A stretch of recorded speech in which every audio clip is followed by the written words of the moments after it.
Hello, everyone, and welcome to Lounging with Lo. As always, I am your host, Lo. Thank you so much again for joining me today.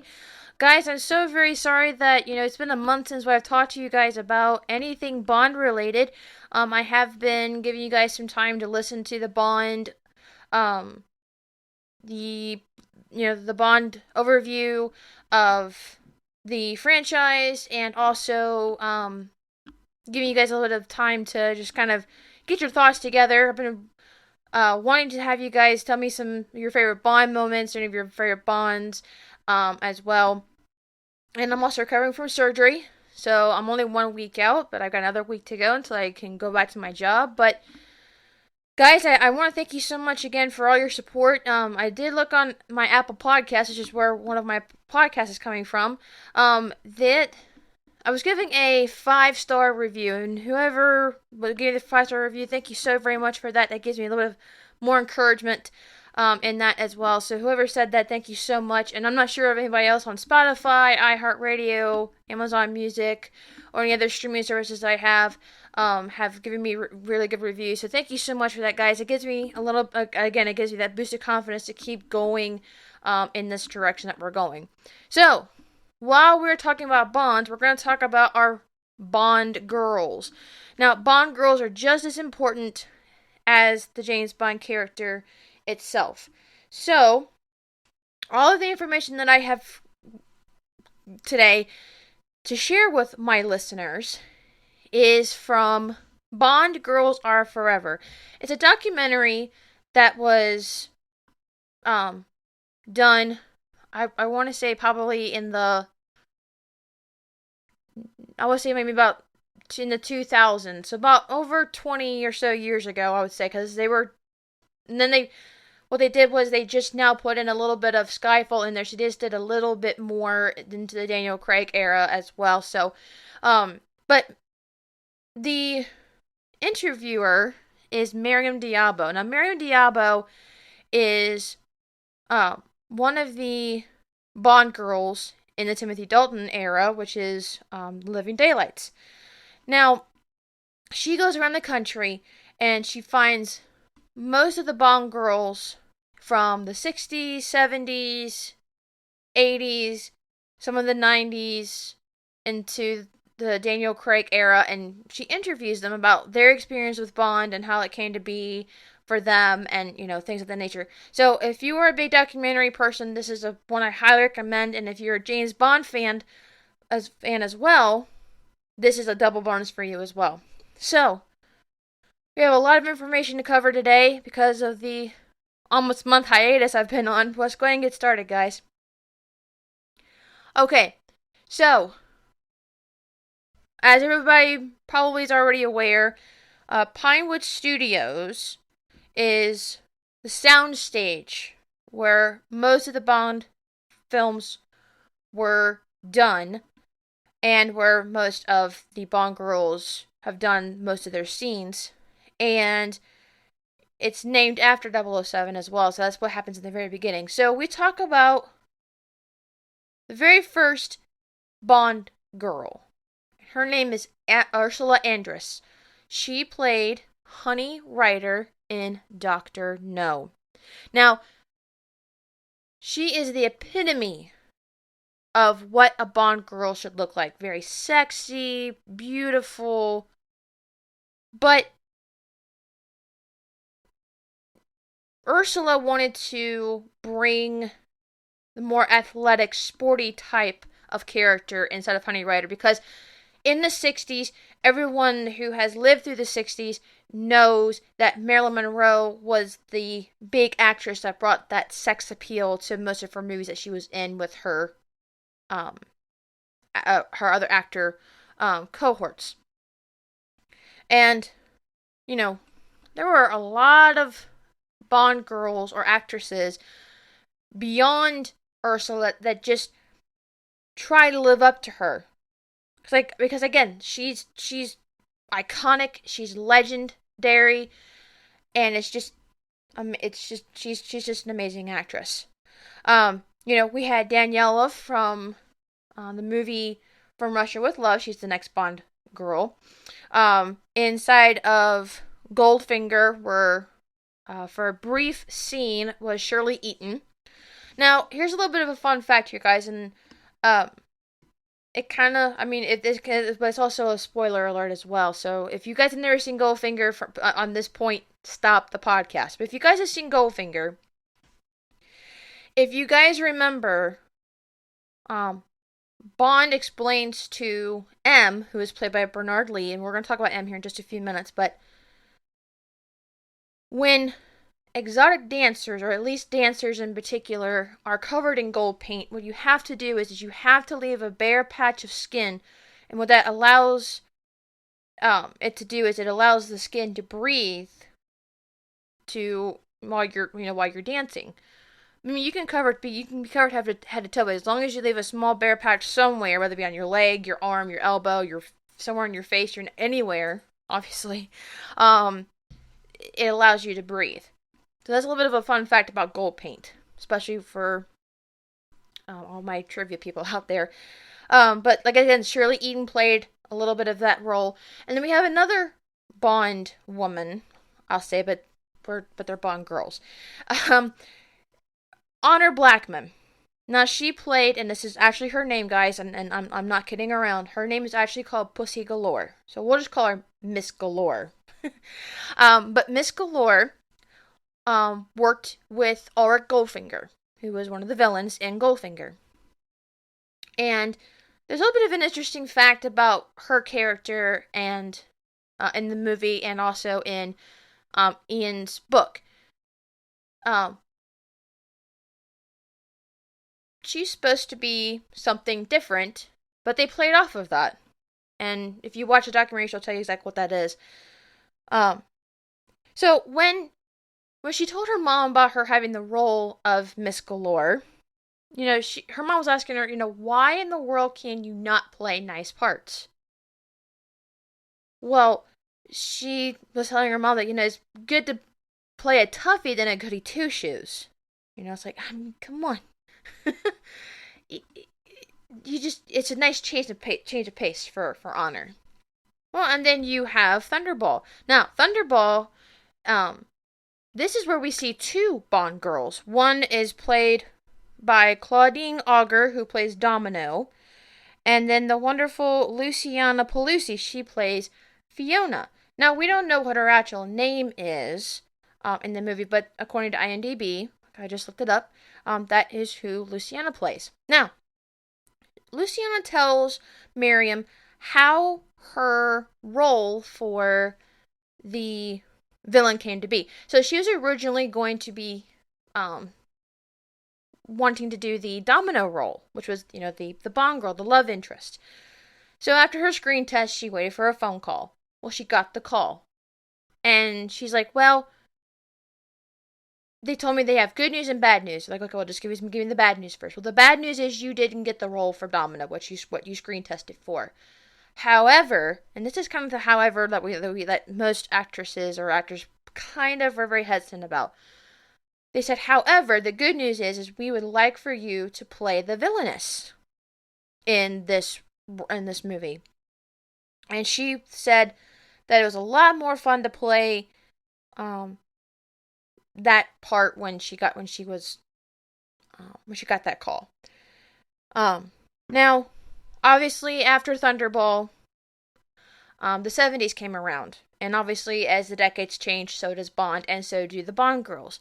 And we see the wonderful actress Jill St. John, who plays Tiffany Case in Diamonds Are Forever.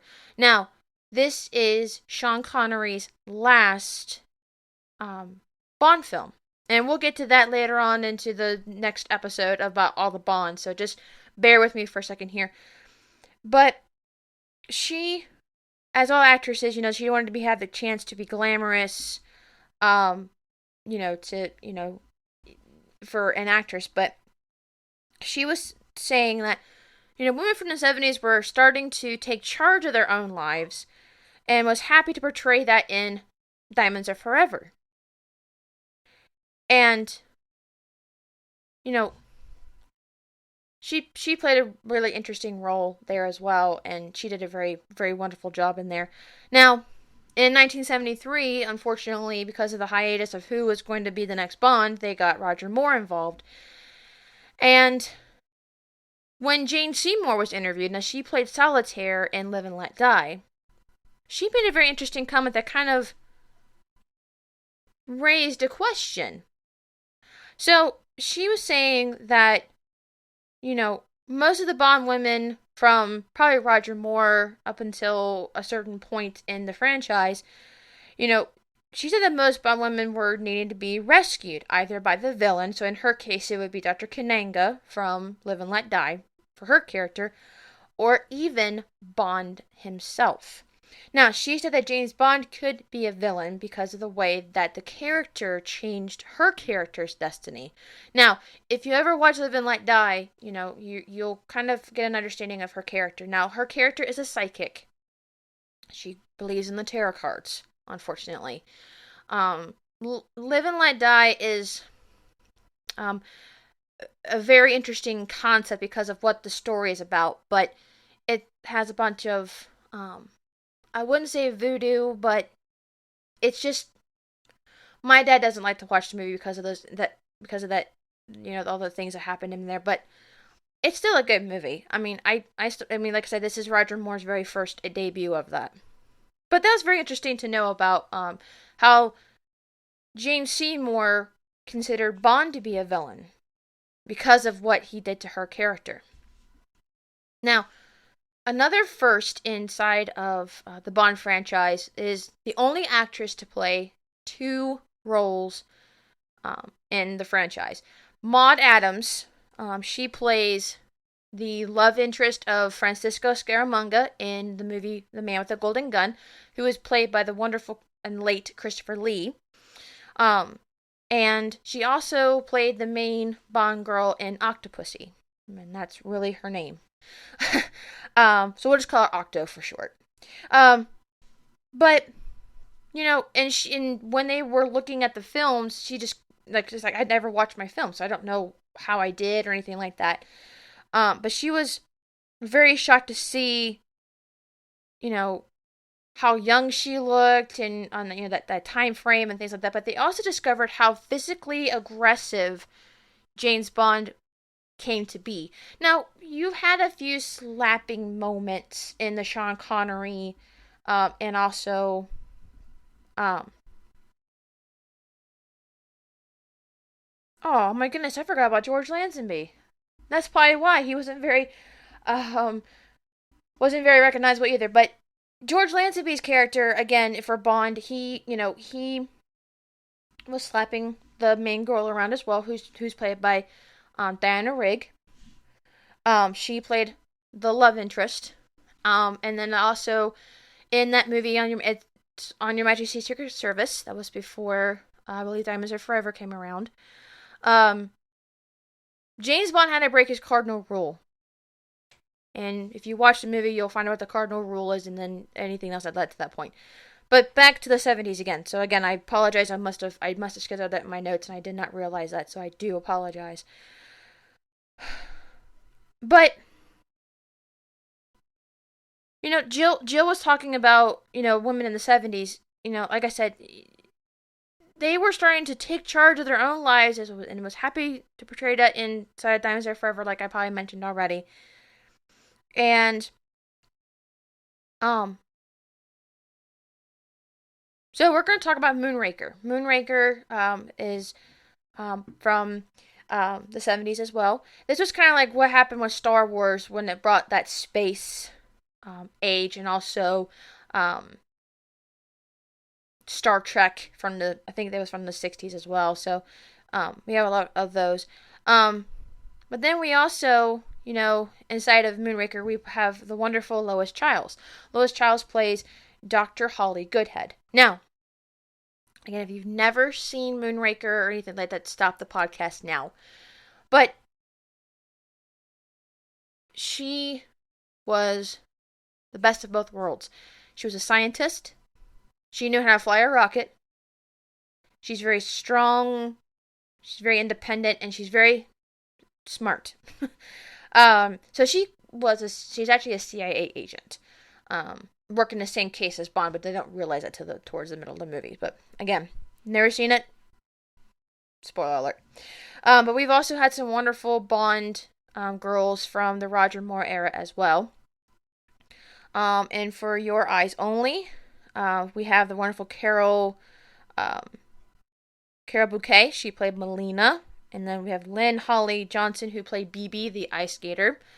And then inside of The Spy Who Loved Me from Roger Moore, we have the wonderful Barbara Bach. Now, she played the KGB agent named Triple X, who is a lot like James in that way as well. Let's see, I think... Oh, A View to a Kill. We had the wonderful Tanya Roberts. She played Stacy Sutton. Now, I didn't realize this until I looked her up later on. Tanya Roberts actually plays in That 70s Show. She's the stepmom of Donna. Like, why does she look familiar? Like, oh my gosh, that was it. Interesting bit of trivia there, guys. So after that, we have the 80s. Now, this is where Miriam comes into play. And again, as every decade changes, so do the women. And so does Bond. Now, again, Miriam Diablo, she plays Kara in Living Daylights. And then we also had Carrie Lowell, who played in License to Kill. And Carrie, she played Pam Bouvier. She was helping Felix on one of the cases that they were working on. But they both shared a common actor, which is Timothy Dalton, who played who brought his gentleman role, into the Bond franchise there. So the 90s, the wonderful Pierce Brosnan era. This is where I grew up. As I'm not sure if I mentioned them. I think I mentioned before in the James Bond overview. The World Is Not Enough. That is the first Bond that I was introduced to, and that's how I got the bug. Now, again, in the Pierce Brosnan era, we have more Bond girls that were calling the shots.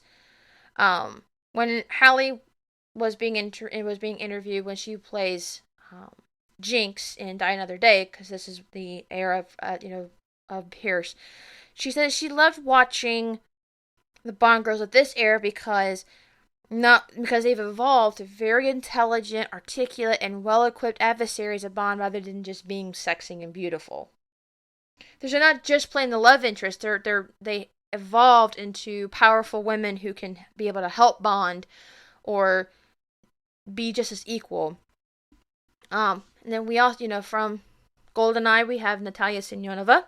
She's she works with the satellites in the Russian area. We had the wonderful Terry Hatcher and Michelle Yeoh from Tomorrow Never Dies.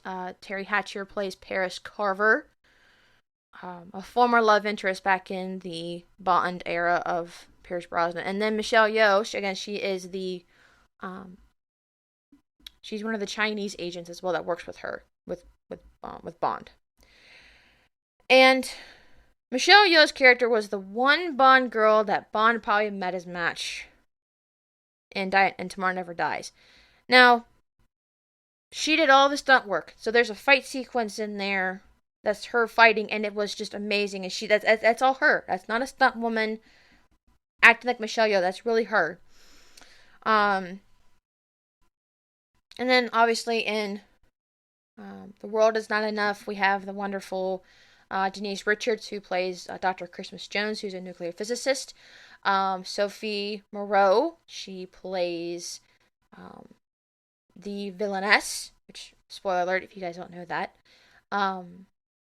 She plays Electra King. And then in Pierce Brosnan's final movie, Die Another Day, we have, again, the wonderful Halle Berry, who plays Jinx. And we also have Rosamund Pike, who is Miranda Frost.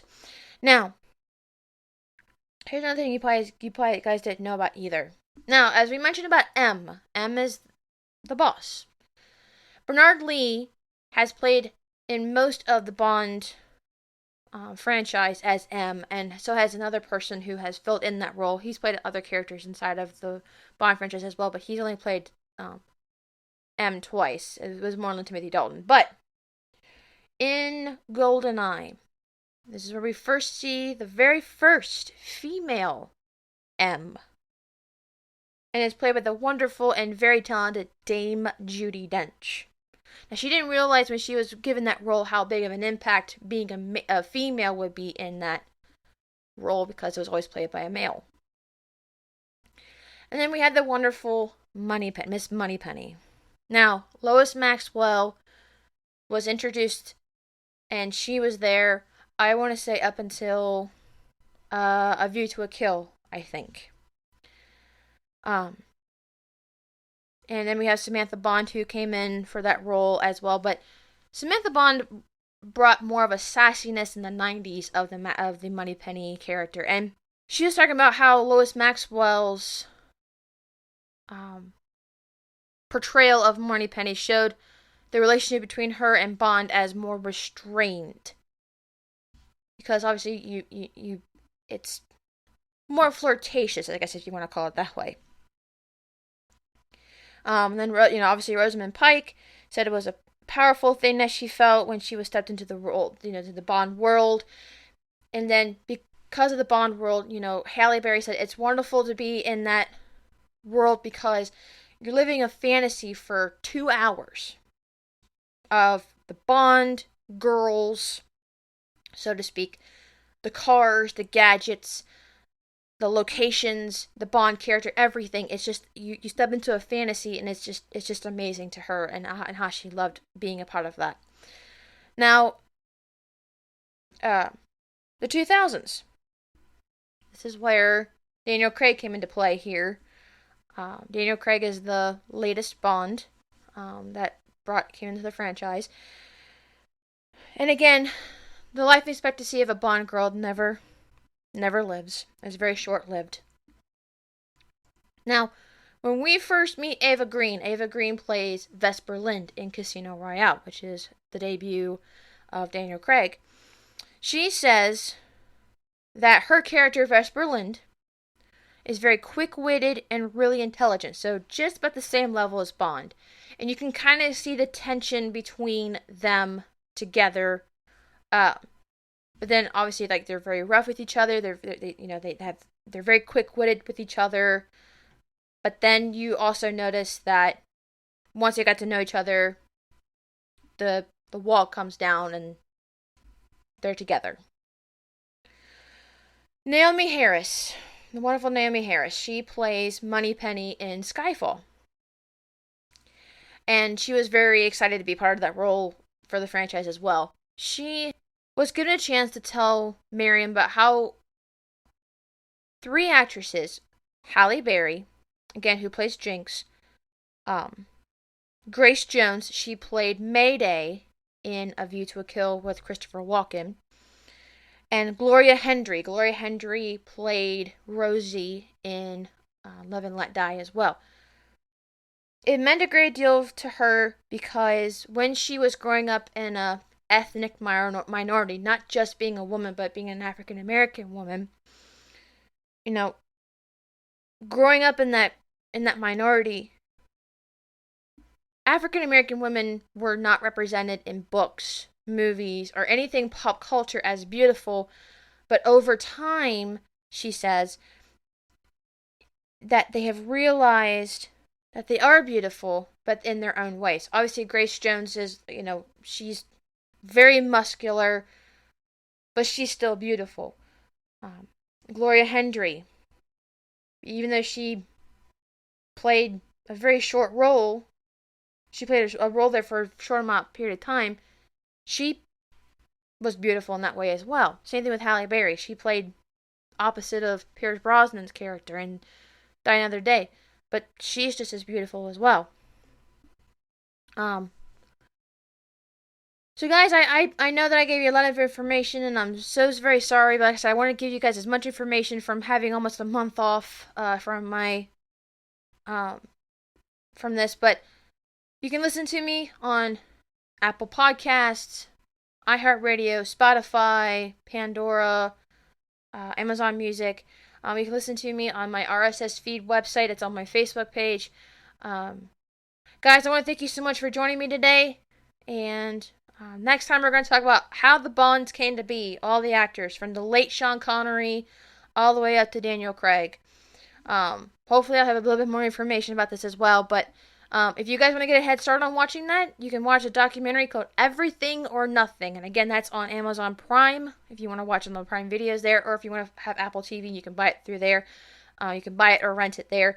Just so you can get a head start on that. That's where most of my information will be coming from as well. But guys, let's lounge together. Thank you so much for joining me today. Have a good one.